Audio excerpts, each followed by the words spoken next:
Tùy yong linh lạc chính nè năng nè ta ngô năng wangngai xây đây ti bôi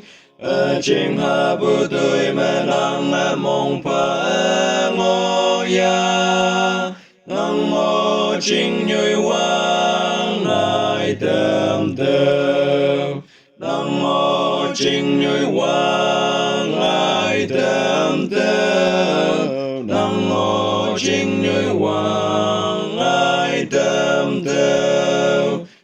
trái mẹ bu la nè nghi lạc chính nè năng wangngai năng ngô chính nhoi wangngai tâm têu đăng ngô bu wang pom năng wangngai tâm têu năng ai bu sa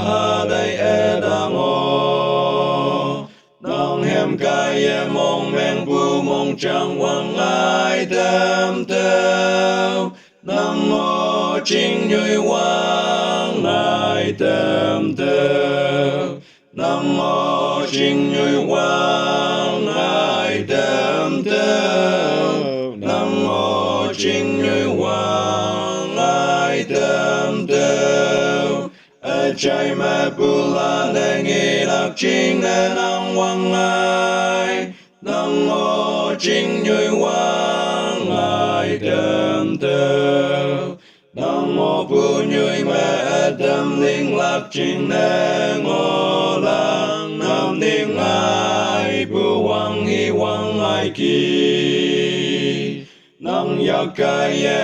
yen ha yin an tâm nè ô năng ngô chính nhoi wangngai tâm têu năng ngô chính nhoi wangngai tâm têu năng ngô chính nhoi wangngai tâm têu